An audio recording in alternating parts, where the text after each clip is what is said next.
이번 시간에 우리 기타 정보 보안 관련 용어에 대해서 같이 한번 살펴보도록 하겠습니다. 자, 우리 스미싱이요. 스미싱이라는 거는 우리 문자 메시지 있죠? 문자 메시지를 이용해서 사용자의 이제 개인 신용 정보를 빼내가는 그런 수법을 보고 우리가 스미싱이라고 그렇게 이제 부르는 거고요. 그 다음에 이제 스피어 피싱하고 있습니다. 여기 보면 이제 피싱이라는 말이 들어갔죠? 얘는 이제 낚시하듯이 낚는 거예요. 낚는 거. 얘는 이제 사회공학의 한 기법으로 특정 대상을 먼저 선정을 해요. 선정한 다음에 그 대상한테 일반적인 그런 이메일처럼 위장한 그런 메일을 계속해서 지속적으로 이제 발송을 합니다. 발송을 해서 발송된 그 메일에 본문 링크가 됐든 첨부 파일 같은 것들 있죠. 이런 것들을 클릭하도록 유도를 해요. 유도를 해서 사용자의 이제 개인정보 같은 것들을 탈취하는 그런 공격 기법을 보고 우리가 이제 스피어 피싱 그렇게 이제 부르는 거예요. 그래서 우리 이메일 같은 거 쓸 때 이제 모르는 사람한테 이메일이 오면 열어보지 말아야죠. 그리고 이제 본문 링크가 됐든 첨부된 그런 파일을 클릭을 하는 순간 이제 내 개인 정보가 전부 다 이제 탈취당한다. 그렇게 이제 생각하시면 돼요. 근데 이것도 참 지능적이에요. 우리가 그냥 제목만 봐도 아니면 일부 내용만 본문에 들어있는 일부 내용만 봐도 이게 이제 광고성인지 악성 코드인지 그런 것들을 처음에는 초기에는 이제 알 수 있었거든요. 근데 요즘에는 이제 아예 몰라요. 그냥 일반적인 이메일처럼 친구한테 이제 이메일을 보내듯이 그런 식으로 이제 내용을 써서 막 보낸단 말이에요.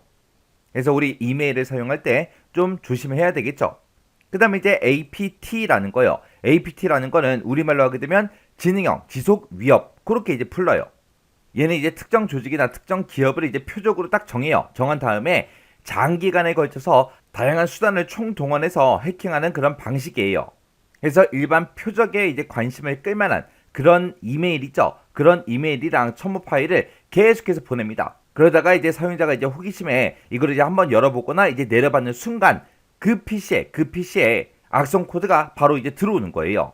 그러면 이제 그때 해커가 감염된 그 PC 있죠. 그 PC랑 이제 연결된 다른 PC를 차례대로 이제 감염을 시켜서 컴퓨터 전체 망을 이제 해킹하는 거. 그걸 보고 우리가 APT 그렇게 부릅니다. 그래서 다양한 IT 기술과 방식을 이제 이용해서 조직적으로 특정 기업이나 조직 그 네트워크에 침투를 해요. 침투를 해서 활동 거점을 이제 마련한 뒤에 때를 기다리다가 보안을 전부 다 이제 무력화시키고 정보 같은 것들을 싹 다 이제 수집한 다음에 그 정보를 외부로 이제 빼돌리는 그런 형태의 이제 공격 기법을 보고 우리가 이제 APT 지능형 지속 위협 그렇게 이제 불러요.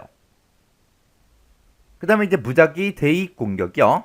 얘는 이제 암호화된 그런 문서 같은 것들 있죠. 그 문서에 이제 암호를 알아내기 위해서 암호를 찾아내기 위해서 적용 가능한 모든 값들을 싹 다 이제 대입해서 공격하는 그런 방식을 보고 무작위 대입 공격 그렇게 이제 부릅니다. 요즘 스마트폰은 그럴 리가 없지만 예전에 이제 쓰던 핸드폰들은 전부 다 이제 비밀번호가 숫자로 돼 있었단 말이에요. 보통 이제 숫자 뭐 네 자리 그런 식으로 이제 돼 있었기 때문에 그런 핸드폰을 내가 하나 주셨어요. 그럼 나 그 핸드폰 쓸 거야. 그러면 우리가 비밀번호 누를 수 있는 것들 있죠. 그거를 싹 다 이제 사람들이 막 눌러가면서 암호를 막 찾았단 말이에요.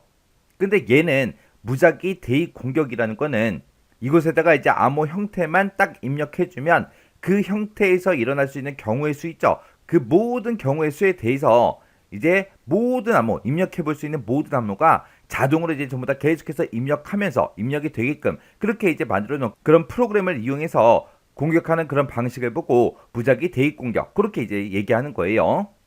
그 다음에 이제 큐싱이라는 거요. 큐싱이라는 거는 QR 코드 있죠. 우리 요즘에 참 많이 쓰고 있죠. 이 QR 코드를 통해서 악성 앱을 이제 다운로드를 이제 유도하거나 아니면 악성 프로그램 같은 것들 그런 것들을 이제 설치하도록 하는 그런 금융 사기 기법을 보고 우리가 큐싱 그렇게 이제 부르는 겁니다. 그래서 이 큐싱이라는 거는 우리 QR코드랑 개인정보, 금융정보 이런 거를 낚는다.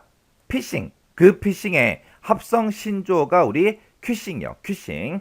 해서 큐싱이라는 거는 우리 QR코드랑 그 다음에 우리 피싱이 합쳐진 그런 말이다. 그렇게 이제 이해하시면 됩니다. 그 다음에 이제 WEP요.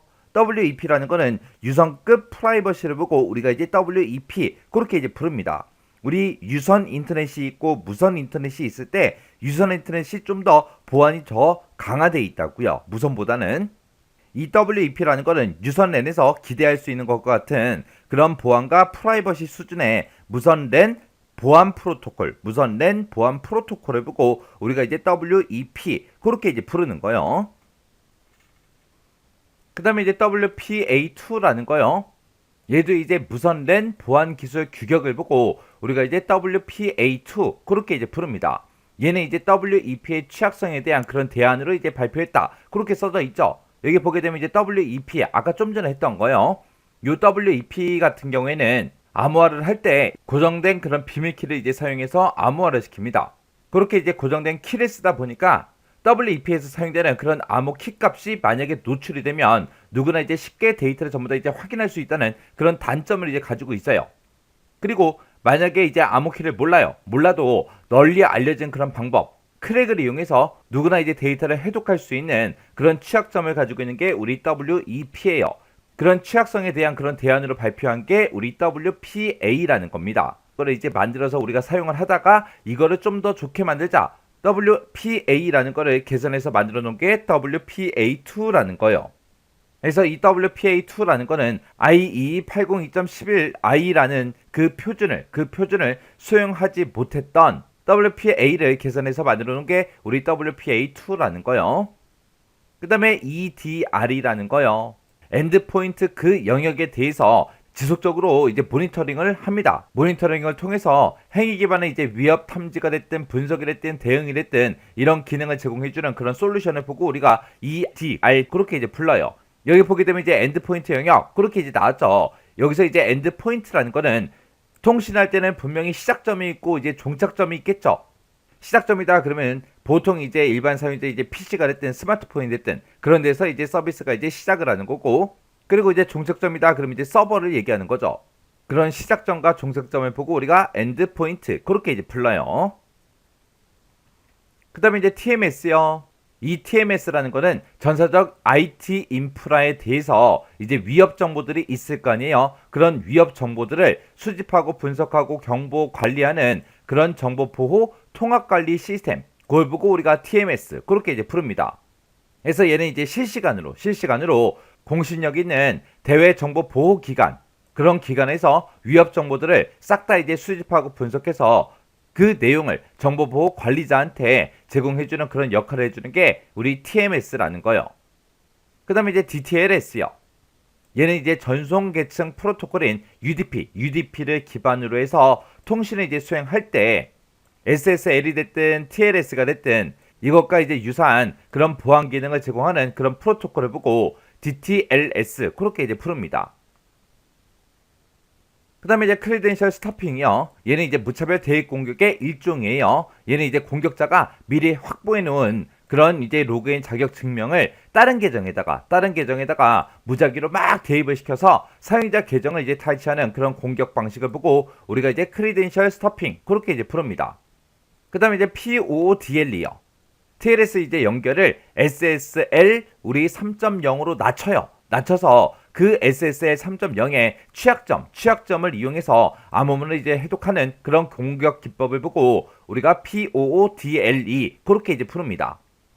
그 다음에 이제 DDE요. DDE는 우리 마이크로소프트 오피스 프로그램 있죠. 오피스 프로그램을 보게 되면 이제 여러 가지 엑셀이다, 뭐 파워포인트다, 뭐 XX다 해서 여러 가지 프로그램들이 있는데 그런 프로그램이랑 우리 애플리케이션 그 사이에서 데이터를 이제 전달하는 그런 프로토콜을 보고 우리가 이제 DDE라고 합니다. 근데 우리가 오피스 프로그램에서 만약에 뭔가 데이터를 이제 전달하기 위해서 DDE가 만약에 활성화가 됐잖아요. 활성화가 됐을 때 일반 문서로 위장한 그런 악성 코드가 전파될 수도 있습니다.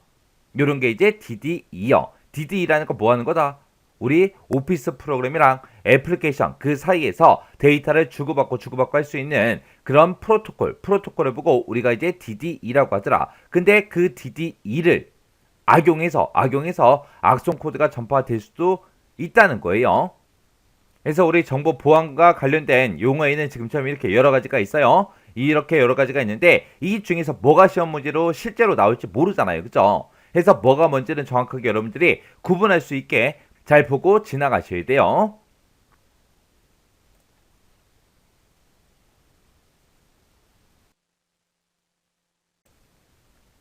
이번 시간에 우리 기타 정보 보안 관련 용어 문제를 같이 한번 풀어보도록 하겠습니다.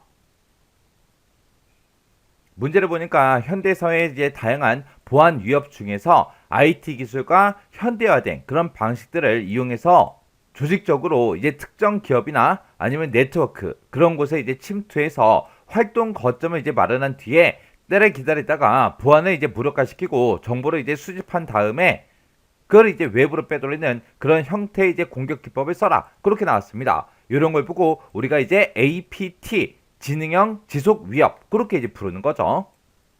우리 정보 보안과 관련된 용어가 한두 개가 아니라 되게 많죠. 되게 많은데 어떤 게 이런 형태로 시험 문제로 나올지 몰라요. 모르기 때문에 각각이 이제 뭐가 뭔지는 정확하게 알 수 있게 기억하고 지나가시기 바랍니다.